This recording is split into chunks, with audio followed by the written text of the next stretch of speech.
북한에서 가장 위험한 자리는 어디일까요? 많은 사람들이 김정은의 적이 되는 것이라고 생각하지만 실제로는 전혀 다릅니다. 진짜 위험한 것은 김정은의 가족이 되는 것입니다. 특히 백두혈통이면서 동시에 권력을 행사할 수 있는 위치에 있는 것이 가장 치명적입니다. 김여정, 김정은의 친여동생조차 예외가 아닙니다.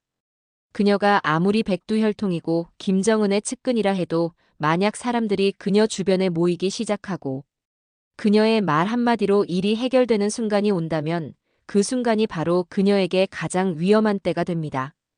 북한 권력의 진짜 모습을 들여다보겠습니다. 김여정이 김정은의 친여동생이라는 사실만으로는 안전하지 않습니다.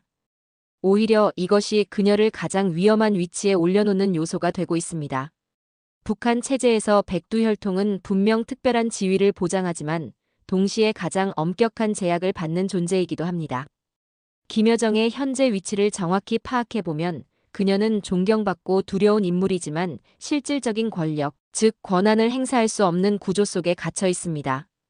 북한에서 말하는 권한이란 단순한 영향력이 아닙니다. 사람을 살리고 죽이며 문제를 해결해주고 독자적인 판단으로 무언가를 결정할 수 있는 실질적인 권한을 의미합니다.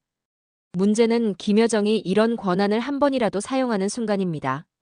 만약 그녀가 누군가의 문제를 해결해주거나 자신의 판단으로 중요한 결정을 내리기 시작한다면 사람들이 그녀 주변으로 몰리기 시작할 것입니다. 김여정 옆에 가면 일이 해결된다. 김여정이 말하면 된다는 인식이 퍼지는 순간 그녀는 김정은에게 가장 위험한 존재로 변모하게 됩니다. 이것이 바로 북한 체제가 가장 두려워하는 상황입니다. 제2의 권력 중심이 형성되는 것 말입니다. 아무리 가족이라고 해도 아무리 충성스럽다고 해도 백두혈통이 독자적인 권력을 행사하기 시작하면 그 순간부터 체제에 대한 위협으로 간주됩니다. 현송월도 마찬가지입니다. 그녀는 북한 문화예술계의 최고 권력자로 여겨지지만 실제로는 김정은의 의중을 전달하고 실행하는 역할에 머물러 있습니다. 독자적인 판단이나 결정권은 철저히 봉쇄되어 있습니다. 이런 불문율이 존재하는 이유는 과거의 사례들 때문입니다. 김정남은 김정일의 장남이었지만 독자적인 행보를 보이다가 결국 암살당했습니다. 김정철은 김정은의 형이지만 권력에서 완전히 배제되어 있습니다. 장성택은 김정일의 매형이자 김정은의 고모부였지만 독자적인 세력을 구축하려다가 처형되었습니다. 김여정과 현송월 같은 인물들은 이런 선례들을 너무나 잘 알고 있습니다. 그래서 그들은 존중받고 두려움의 대상이 되면서도 절대로 실질적인 권한을 행사하지 않는 절묘한 균형을 유지하고 있습니다. 이것이 그들이 살아남는 유일한 방법이자 동시에 그들에게 부여된 운명이기도 합니다. 결국 김여정이 아무리 김정은의 친동생이라고 해도 만약 그녀가 이 경계선을 넘어서는 순간 김정남, 김정철, 장성택과 같은 운명을 피할 수 없을 것입니다. 북한에서 숙청되는 기준은 우리가 일반적으로 생각하는 것과 완전히 다릅니다. 능력이 부족해서 숙청당하는 것도 아니고 충성심이 의심스러워서 제거되는 것도 아닙니다. 북한 체제에서 가장 위험한 신호는 단 하나입니다. 바로 사람이 모이기 시작하느냐입니다. 이것은 매우 미묘하지만 치명적인 기준입니다. 어떤 고위 간부든 상관없이 사람들 사이에서 저 사람 옆에 가면 일이 해결된다. 저 사람 말이면 된다는 인식이 퍼지기 시작하는 순간 그 인물은 체제에게 가장 위험한 존재로 분류됩니다. 이런 평가가 나오기 시작하면 그 즉시 제거 대상이 되는 것이 북한의 냉혹한 현실입니다. 왜 이런 기준이 생겨났을까요? 북한 체제의 본질을 이해하면 답이 나옵니다. 북한은 오직 한 사람, 김정은만이 모든 것을 해결할 수 있다는 신화 위에 세워진 체제입니다. 만약 다른 누군가가 문제를 해결해주고 사람들의 어려움을 덜어주기 시작한다면 사람들은 자연스럽게 그 인물에게 기대를 걸게 됩니다. 이것이 바로 체제가 가장 두려워하는 상황입니다. 문제 해결 능력을 보여주는 순간부터 그 주변으로 사람들이 몰리기 시작합니다. 처음에는 업무상 필요에 의해서였을지 모르지만 점차 그 인물에 대한 의존도가 높아집니다. 이런 문제는 누구에게 가야 해결될까? 라는 질문에 김정은이 아닌 다른 이름이 거론되기 시작하는 순간 그것은 체제에게 분명한 경고 신호가 됩니다. 이런 위험성을 너무나 잘 알고 있는 북한의 핵심 인물들은 정말 기가 막힌 생존 전략을 구사합니다. 그들은 일부러 무능한 척합니다. 일부러 아무것도 결정하지 않는 척합니다. 실제로는 충분한 능력과 경험을 가지고 있으면서도 자신이 문제를 해결하는 모습을 절대 보여주지 않습니다. 이들이 택한 방식은 권력 없는 고위층으로 살아남는 것입니다. 높은 지위와 화려한 직함은 유지하지만 실질적인 결정권이나 문제 해결 능력은 철저히 숨기는 방식입니다. 모든 중요한 결정은 김정은에게 올려보내고 자신은 단순히 전달하고 실행하는 역할에만 머무릅니다. 예를 들어 어떤 부서에서 심각한 문제가 발생했다고 가정해 봅시다. 일반적인 국가라면 해당 부서의 책임자가 나서서 문제를 분석하고 해결책을 제시할 것입니다. 하지만 북한에서는 다릅니다. 부서 책임자는 절대로 자신의 판단으로 문제를 해결하려 하지 않습니다. 무조건 상부에 보고하고 지시를 기다립니다. 설사 명확한 해결책을 알고 있다 해도 먼저 나서지 않습니다. 이런 모습이 외부에서 보기에는 답답하고 비효율적으로 보일 수 있습니다. 하지만 북한 체제 내에서는 이것이 가장 안전한 생존 방식입니다. 문제를 해결하는 능력을 보여주는 순간 그들에게는 생존의 위기가 찾아오기 때문입니다. 결국 북한에서는 유능함보다는 충성심이, 그리고 충성심보다는 보이지 않는 존재가 되는 것이 가장 안전한 처세술입니다. 사람들이 자신을 찾아오지 않게 만드는 것, 문제 해결의 중심에서 벗어나 있는 것이 오래 살아남는 비결인 셈입니다. 김정은을 둘러싼 많은 분석들이 그의 개인적 성향에 초점을 맞추고 있지만 이는 북한 문제의 본질을 놓치는 접근법입니다. 진짜 문제는 김정은이라는 개인이 아니라 한 사람에게 견제 없는 절대적이고 무소불위의 권력을 쥐어주는 체제 자체에 있습니다. 북한 체제의 가장 큰 비극은 2,500만 주민의 삶이 오직 한 사람의 기분과 판단에 완전히 좌우된다는 점입니다. 김정은이 어떤 기분으로 잠에서 깨어나느냐에 따라 어떤 생각을 하느냐에 따라 수많은 사람들의 운명이 결정됩니다. 이런 시스템에서는 아무리 훌륭한 인물이 권력을 잡는다 해도 건전한 국정 운영은 불가능합니다. 김정은의 성격을 살펴보면 매우 복합적입니다. 그는 분명 즉흥적이고 잔인한 면을 가지고 있습니다. 순간적인 감정에 휘둘려 극단적인 결정을 내리기도 하고 자신의 권위에 조금이라도 도전하는 듯한 행동에 대해서는 가차 없는 보복을 가합니다. 고모부 장성택을 처형한 것이나 이복형 김정남을 암살한 것도 이런 면모를 보여주는 사례들입니다. 하지만 동시에 김정은은 매우 계산적이고 냉정한 면도 가지고 있습니다. 그의 많은 결정들이 충동적으로 보일 수 있지만 자세히 들여다보면 체제 유지를 위한 치밀한 계산이 숨어 있는 경우가 많습니다. 그에게 옳은 선택이란 주민들을 위한 선택이 아니라 철저히 자신의 체제를 유지하고 강화하기 위한 선택입니다. 이런 체제 중심적 사고의 대표적인 사례가 러시아와 우크라이나 전쟁에서 보여준 김정은의 행보입니다. 많은 사람들이 김정은이 푸틴에게 확실히 붙은 것을 단순한 충동이나 개인적 친분으로 해석했지만 실제로는 매우 냉정한 계산의 결과였습니다. 김정은은 이 전쟁이 장기화될 것이라는 점, 러시아가 북한의 군사 기술과 노동력을 절실히 필요로 할 것이라는 점, 그리고 서방 세계가 러시아와 북한을 동시에 상대하기 어려울 것이라는 점들을 모두 계산에 넣었습니다. 러시아의 군사적 지원을 제공하는 대가로 첨단 군사 기술과 경제적 지원을 얻을 수 있다는 판단도 있었을 것입니다. 이처럼 김정은의 결정들은 겉으로는 즉흥적이고 감정적으로 보이지만 그 이면에는 체제 생존을 위한 차가운 계산이 깔려 있는 경우가 많습니다. 문제는 이런 계산들이 모두 체제 중심적이라는 점입니다. 주민들의 삶의 질이나 국가의 장기적 발전은 고려 대상에서 제외되고 오직 김씨 왕조의 유지와 자신의 권력 보존만이 모든 판단의 기준이 됩니다. 이런 시스템에서는 견제와 균형이 작동할 수 없습니다. 김정은의 잘못된 판단을 지적하거나 수정할 수 있는 제도적 장치가 전혀 존재하지 않습니다. 모든 정책 결정이 한 사람의 머릿속에서 나오고 그 결정에 대해 누구도 이의를 제기할 수 없는 구조입니다. 결국 북한 문제의 핵심은 김정은이라는 개인의 문제가 아니라 견제 없는 절대 권력이라는 시스템 자체의 문제입니다. 이 시스템이 유지되는 한 설사 김정은이 바뀐다 해도 근본적인 변화는 기대하기 어려울 것입니다. 김정일과 김정은 아버지와 아들의 통치 방식은 겉으로는 비슷해 보이지만 실제로는 완전히 다른 접근법을 보여줍니다. 이 차이를 이해하면 현재 북한이 왜 더욱 경직된 사회가 되었는지 알 수 있습니다. 김정일 시대의 핵심 키워드는 송군 정치였습니다.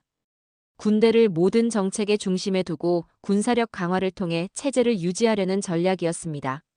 하지만 아이러니하게도 이런 군 중심 체제 하에서 내부 통제는 지금보다 훨씬 느슨했습니다. 김정일은 경제난으로 인해 어쩔 수 없이 장마당의 확산을 허용해야 했습니다.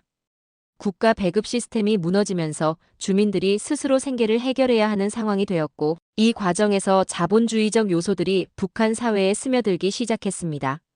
장마당에서는 남한 드라마가 담긴 CD가 거래되었고 한류 문화가 조금씩 퍼져나갔습니다. 김정일은 이런 변화를 완전히 막을 수 없다는 것을 알고 있었습니다. 오히려 어느 정도는 눈 감아주는 실용적인 접근을 취했습니다. 외부 정보가 유입되는 것도 어느 선까지는 용인했습니다. 물론 정치적으로 위험한 내용은 강력히 단속했지만 문화적인 부분에서는 상당한 융통성을 보였습니다. 반면 김정은은 전혀 다른 위기의식을 가지고 있습니다. 그는 외부의 군사적 위협보다 내부 민심의 붕괴를 훨씬 더 위험하게 인식합니다. 아버지 세대와 달리 그는 한국의 발전상을 너무나 잘 알고 있고 북한 주민들도 마찬가지라는 것을 깨달았습니다. 이런 인식 변화는 권력 구조의 근본적인 변화로 이어졌습니다. 김정은은 권력의 중심을 군에서 당으로 옮겼습니다. 하지만 여기서 말하는 당은 우리가 아는 정치 정당이 아닙니다. 선거를 치르거나 정책을 토론하는 기관이 아니라 철저한 감시와 통제, 그리고 처벌을 담당하는 기관입니다. 이런 변화의 결과로 북한 사회는 김정일 시대보다 훨씬 더 경직되고 통제가 강화되었습니다. 공포 정치가 이전보다 훨씬 체계적이고 촘촘하게 작동하기 시작했습니다. 김정은은 사회 전반에 걸쳐 세밀한 통제망을 구축했고 이를 통해 주민들의 일거수일투족을 감시하고 있습니다. 결국 김정일이 경제적 실용주의와 군사력 중심의 통치를 했다면 김정은은 이념적 순수성과 당 중심의 전체주의적 통제를 추구하고 있다고 볼 수 있습니다.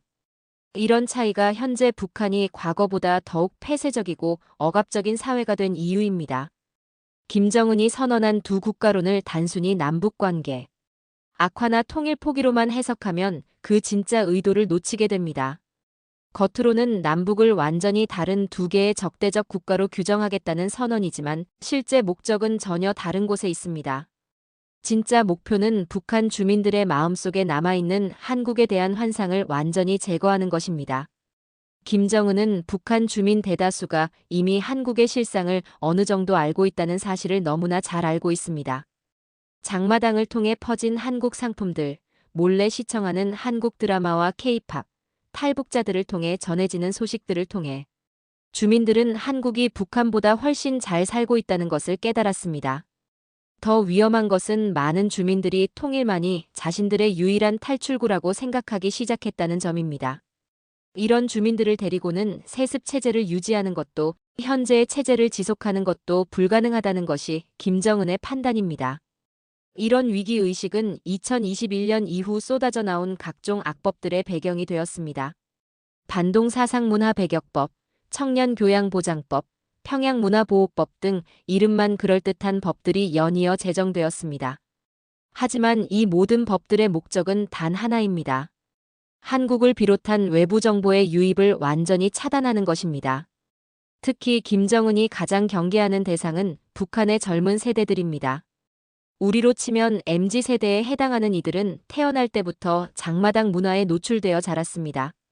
이들은 기성세대와 달리 김씨 일가에 대한 무조건적인 충성심이나 체제에 대한 맹목적인 믿음이 약합니다. 대신 외부 세계에 대한 호기심과 개인의 자유에 대한 갈망이 강합니다. 이런 신세대들의 변화된 인식이야말로 현재 북한 체제에게 가장 위협적인 요소입니다. 이들이 성장해서 사회의 주축이 되는 순간 북한 체제의 근간이 흔들릴 수 있다는 것이 김정은의 판단입니다. 결국 두 국가론과 각종 정보 차단법들은 모두 같은 목표를 향하고 있습니다.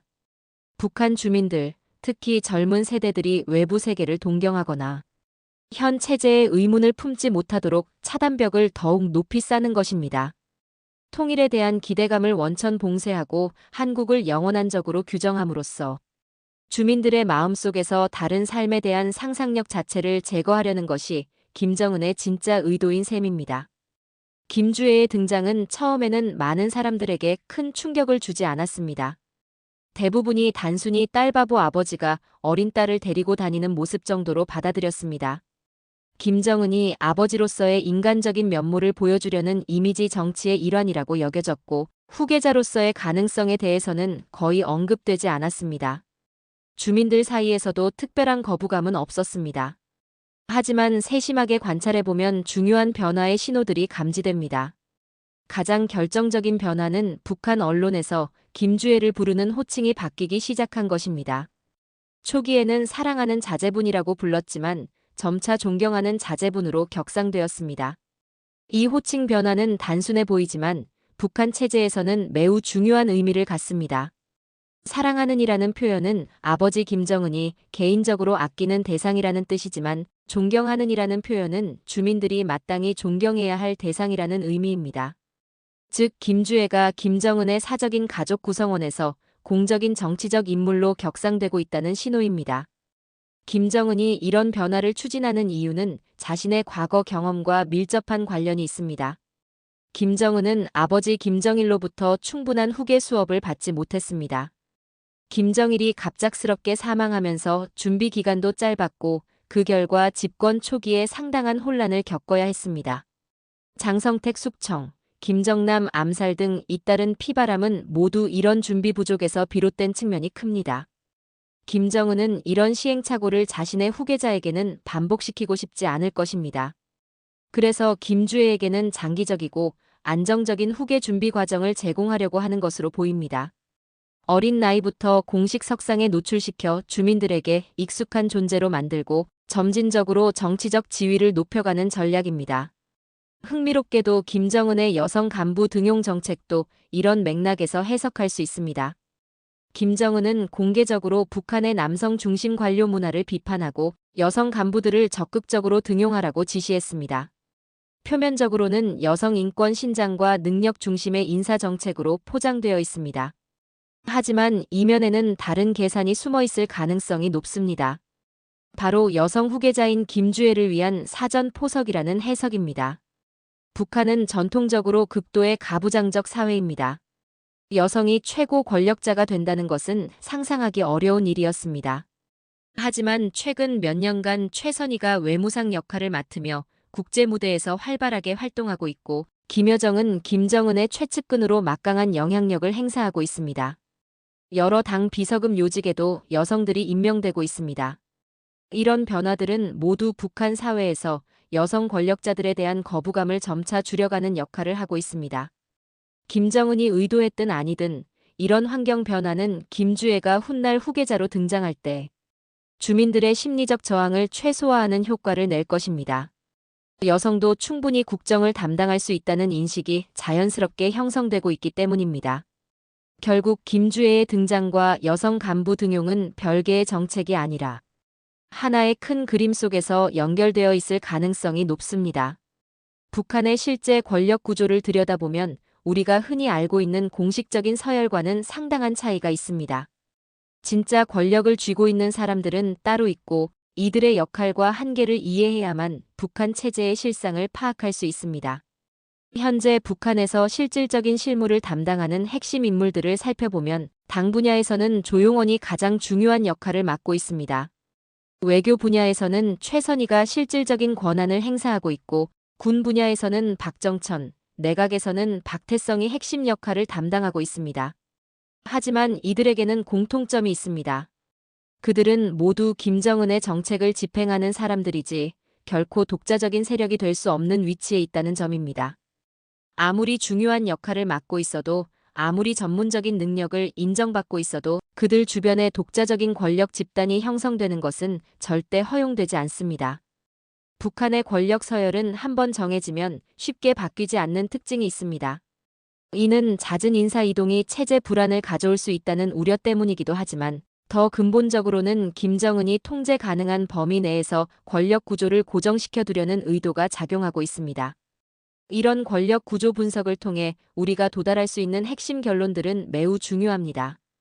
첫째, 북한에서 가장 위험한 것은 권력을 단순히 가지는 것이 아니라 실제로 쓰는 것입니다.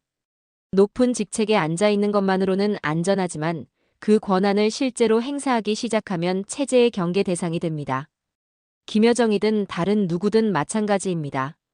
백두혈통이라는 특권을 가지고 있어도 만약 실질적인 권한을 행사하기 시작하는 순간 체제에 대한 위협으로 간주되어 숙청 대상이 될 수 있습니다. 과거 김종남, 김정철, 장성택의 사례가 이를 명확히 보여주고 있습니다. 둘째, 김주애의 공개적 노출과 등장은 김정은의 즉흥적인 결정이 아니라 장기적인 세습 전략의 일부로 봐야 합니다. 김정은은 자신이 겪었던 준비 부족의 어려움을 되풀이하지 않기 위해 충분한 시간을 두고 후계자를 준비시키고 있는 것으로 보입니다. 셋째, 그리고 가장 중요한 점은 북한 체제의 문제가 김정은이라는 개인의 문제가 아니라는 것입니다. 견제와 균형이 전혀 작동하지 않는 절대 권력 시스템 자체가 문제의 핵심입니다. 이 시스템이 유지되는 한 권력자가 바뀌어도 근본적인 변화는 기대하기 어려울 것입니다. 마지막으로 북한을 이해할 때 우리가 놓치지 말아야 할 점은 겉으로 드러나는 공식 발표나 선전과 실제 내부 논리는 완전히 다르다는 것입니다. 체제 생존이 모든 판단의 최우선 기준이 되는 북한에서는 주민의 복지나 국가의 발전보다는 권력 유지가 항상 우선순위에 놓입니다. 이런 본질적 특성을 이해해야만 북한의 진짜 모습을 제대로 파악할 수 있을 것입니다. 오늘은 여기까지입니다. 시청해주셔서 감사합니다. 구독, 좋아요, 알림 설정은 큰 힘이 됩니다.